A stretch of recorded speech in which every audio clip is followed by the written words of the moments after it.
Senhor esteja convosco. Ele está no meio de nós. Proclamação do Evangelho de Jesus Cristo, segundo São Lucas.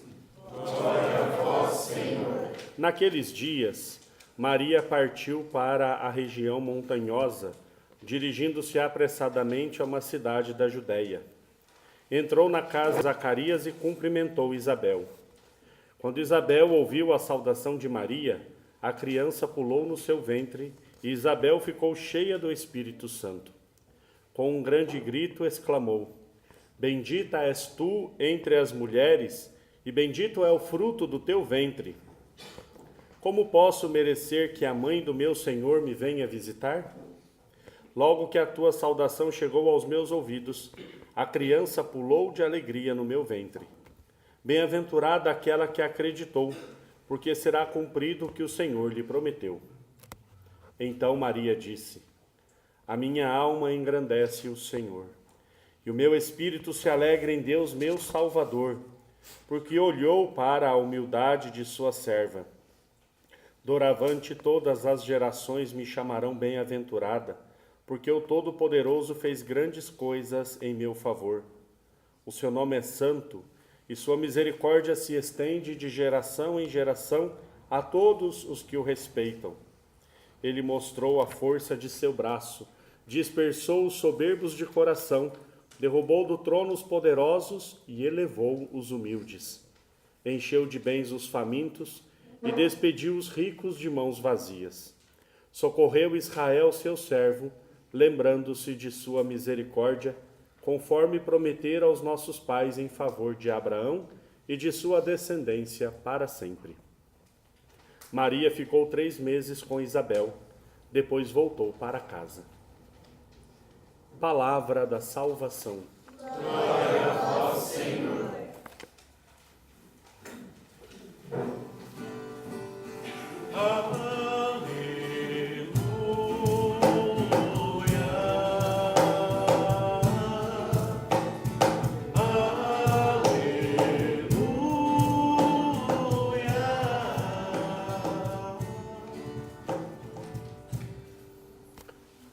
Ó Maria concebida sem pecado, rogai por nós que recorremos a vós. Em nome do Pai, do Filho e do Espírito Santo. Amém. Hoje, então, nós celebramos a solenidade da Assunção de Nossa Senhora ao céu. Esta solenidade, ela é celebrada no dia 15 de agosto, mas aqui no Brasil nós transferimos para o primeiro domingo, para que o povo possa participar de forma mais frutuosa dessa solenidade. Papa Pio XII instituiu, então, este dogma de Nossa Senhora no dia 1º de novembro de 1950. É um dogma não muito antigo, proclamado como dogma em 1950 e celebrado no dia 15 de agosto de todos os anos a partir de então. Este dogma de Nossa Senhora entra no rol dos 4 dogmas sobre Maria. A nossa igreja, ela afirma 4 grandes verdades acerca de Nossa Senhora. O que é um dogma? Algumas pessoas, eles têm a compreensão errada, né? Principalmente aqueles que são contrários à igreja. Então dizem assim, né? Um dogma é uma coisa inventada pela igreja, né? A igreja inventa alguma coisa, como dizem que a igreja inventa um monte de coisas, né? Diz que a igreja inventou os sacramentos, diz que a igreja inventou, enfim, tantas coisas. Um dogma é uma verdade contida na revelação que foi esclarecida pela tradição da igreja, né? Na igreja nós temos 3 formas de revelação de Deus. Deus se revela de 3 formas. A primeira delas é a palavra de Deus, né? Pela qual Deus nos fala, a sua palavra. A segunda forma com que Deus se revela é pela tradição da igreja, a tradição dos apóstolos, a experiência que os apóstolos fizeram de Jesus e depois as primeiras comunidades que aderiram também a esta forma de vida que era o Evangelho. Então, a tradição é também uma forma de revelação. Só para nós termos uma ideia, foi a tradição quem nos deu a Bíblia. Se nós pensarmos bem, a Bíblia, como ela é encontrada hoje, ela apareceu na igreja 3 séculos depois de Jesus ter ressuscitado e ido para o céu. Quem nos deu a Bíblia foi a tradição. Foram os apóstolos que se reuniram, inspirados pelo Espírito Santo, e ali eles foram dividindo quais livros eram inspirados por Deus e quais não eram inspirados por Deus, né? Então nós temos, por exemplo, escritos de São Paulo, que foram escritos mais ou menos na mesma época em que outros padres da igreja estavam escrevendo as coisas sobre Jesus. E, inspirados pelo Espírito Santo, as cartas de São Paulo foram consideradas textos bíblicos e as outras cartas não foram consideradas textos bíblicos. Então, a tradição da igreja foi quem nos conferiu a Bíblia como nós temos hoje. Então, segunda forma de revelação é a tradição da igreja. E a terceira forma da revelação é o magistério da igreja, o magistério autêntico da igreja, com o Papa e todos os seus bispos reunidos, formam um magistério que nos diz a vontade de Deus. Por isso, a igreja não acredita somente na revelação da Bíblia. Muita gente diz assim, mostra na Bíblia onde está escrito, BBB, bababá. Isso é coisa de protestante. Nós católicos acreditamos na Bíblia, acreditamos na tradição da igreja e acreditamos no magistério que interpreta a Bíblia. Essa é a diferença de nós católicos. Por isso essa história de mostra na Bíblia onde está, nós temos que procurar também na tradição e temos que procurar também no magistério da igreja. Então um dogma é uma verdade de fé que o magistério da igreja busca tanto na tradição quanto na palavra de Deus e declara para nós. Sobre a Virgem Maria tem 4 dogmas. Vamos relembrar rapidinho quais são os dogmas acerca de Nossa Senhora. Primeiro, que Nossa Senhora foi concebida sem pecado. Esse é o primeiro dogma de Nossa Senhora. Maria foi concebida sem pecado. No ato da concepção, quando o pai e a mãe de Maria conceberam, que o espermatozoide fecundou o óvulo de Maria, a graça de Deus entrou junto e ela foi preservada do pecado original. Então, o primeiro dogma de Nossa Senhora é esse. Maria nasceu sem pecado original. Segundo dogma de Nossa Senhora, ela é virgem antes, durante e depois do parto. Sempre virgem, porque o filho que ela concebeu nasceu por obra do Espírito Santo. Terceiro dogma de Nossa Senhora, ela é mãe de Deus. Maria é mãe de Deus. Nós celebramos dia 1º de janeiro, Theotokos, Maria, mãe de Deus. E o quarto dogma é esse que nós estamos celebrando hoje, que Maria foi assunta em corpo e alma para o céu. O que os dogmas de Nossa Senhora, na verdade, eles querem dizer para nós, em primeiro lugar? Todas as coisas que falamos de Maria, nós falamos em primeiro lugar de Jesus. Essa é a base da nossa fé, porque tem gente que diz assim, mas isso é idolatria. Tem que falar mais de Jesus do que de Maria. Mas quando nós falamos de Maria, nós estamos falando em primeiro lugar de Jesus. Por que é que Maria foi concebida sem pecado original? Porque ela seria a mãe do Salvador. Em vista dos méritos de Cristo que nasceria dela, Deus preservou do pecado original. Não por causa dela em primeiro lugar, por causa de Jesus. Porque ela conceberia o Cristo. Por que é que Maria é virgem? Antes, durante e depois do parto. Porque quem nasceu de Maria foi Jesus. Ela foi fecundada pelo Espírito Santo. Por causa de Jesus ela é virgem. Por que é que Maria é mãe de Deus? Essa é mais fácil, né? Se Jesus é Deus, Maria é mãe de Jesus, 2 mais 2 igual a 4. Maria é mãe de Deus. Nós não podemos conceber a ideia de que Maria deu à luz a uma parte de Jesus e não deu à luz a outra parte. Jesus é Deus e homem verdadeiramente unido e inseparavelmente. E Maria foi assunta ao céu. Por quê? Também por causa de Jesus. Nós vimos na segunda leitura São Paulo falando que todos nós ressuscitaremos. Todos nós participaremos da ressurreição de Jesus. Todos nós. Só que tem uma ordem. Qual foi o primeiro que ressuscitou? Jesus. Ele foi o primeiro a ressuscitar. Depois diz aqui, a seguir serão aqueles que estiveram unidos a Cristo por ocasião da sua vinda. Jesus veio ao mundo por quem? Jesus veio ao mundo por Maria. Ninguém mais unida que Maria estava a Jesus. Por isso ela foi a primeira a receber essa graça de ressuscitar e de corpo e alma para o céu. Nós, por enquanto, ainda ficamos na esperança.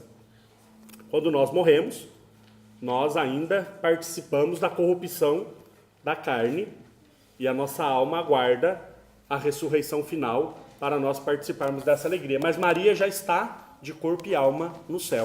Então esse é o grande dogma que nós celebramos hoje.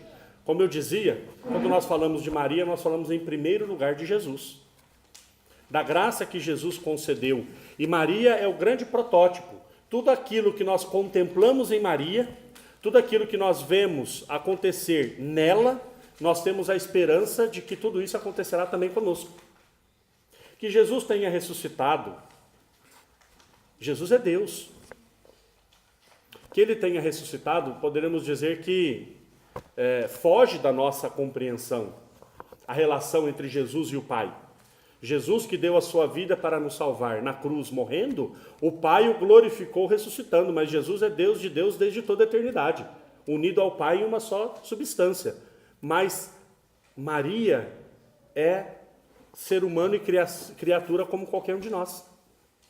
Por isso, quando nós contemplamos algo que Deus realiza em Maria, é a grande esperança de que isso se realizará também em nós. Nós vimos na primeira leitura do livro do Apocalipse este grande sinal. O que um sinal indica? Indica algo maior do que ele mesmo. Por isso que aqui chama sinais. Um sinal que aparece no céu, que é uma mulher. Um outro sinal que aparece no céu, que é um dragão. Sinais que indicam realidades maiores do que o próprio sinal. Maria é um sinal que aponta para Deus. Maria é uma seta que leva inevitavelmente a Deus, a Jesus, ao seu Filho. Tudo aquilo que nós falamos de Maria, imediatamente ela leva até o seu Filho Jesus. Mas aqui no Apocalipse nós vimos então esses dois grandes sinais. A mulher que é vestida de sol, tem a lua debaixo do pé e na cabeça uma coroa de 12 estrelas. É um símbolo belíssimo. Quer dizer duas coisas esse sinal. Tem gente que tem medo de ler o Apocalipse, né? Não tenham, o Apocalipse é muito bonito. Primeiro, que esse grande sinal que aparece, essa mulher, é a igreja.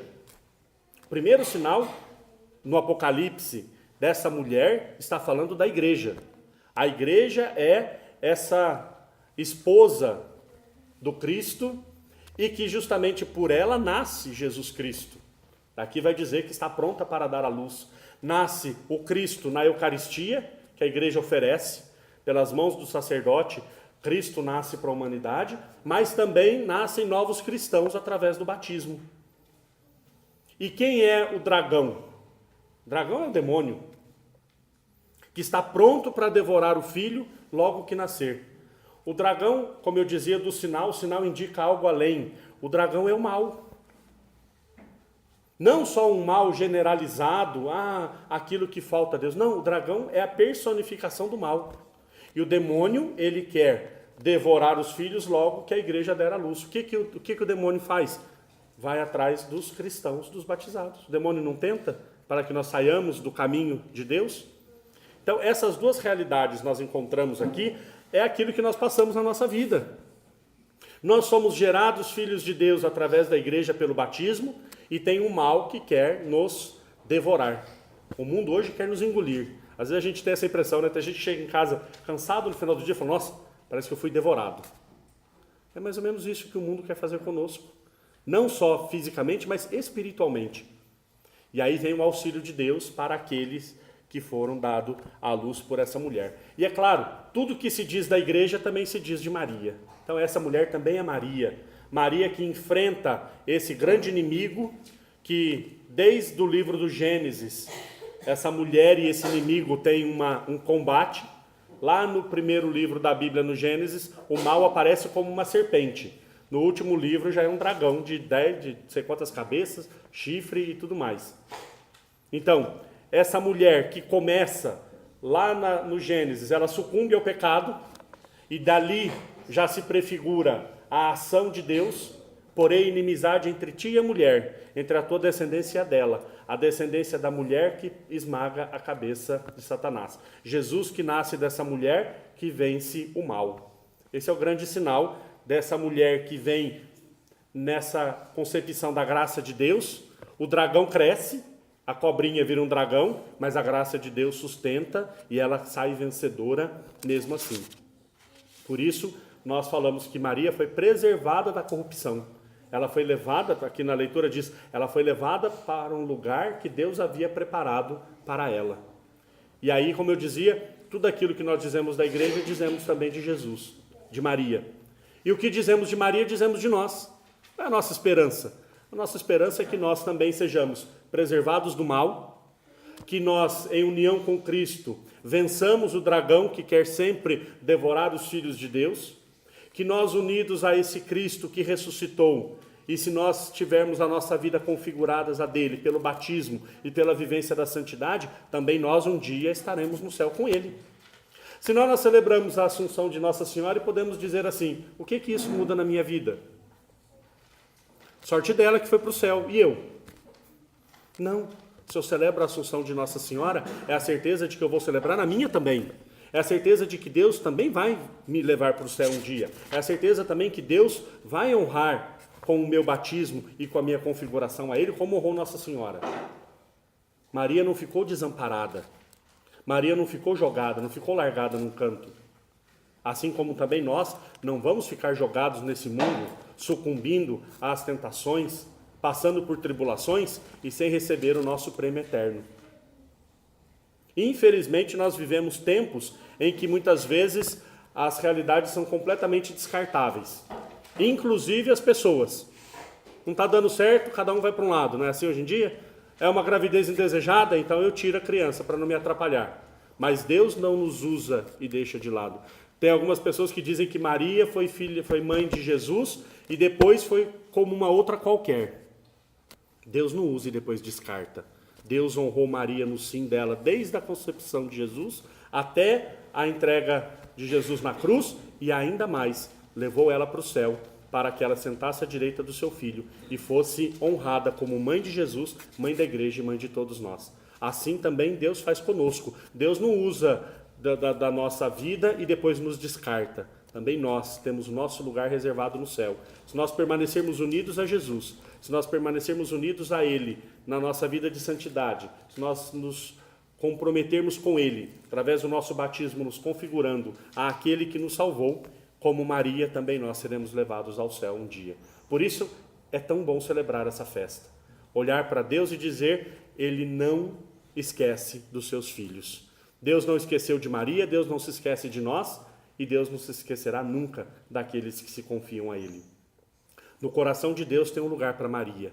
No coração de Deus tem um lugar para nós. Que no nosso também tem um lugar reservado para Ele. Para que nessa configuração de amor nós o contemplemos eternamente junto com Maria que já está na glória eterna.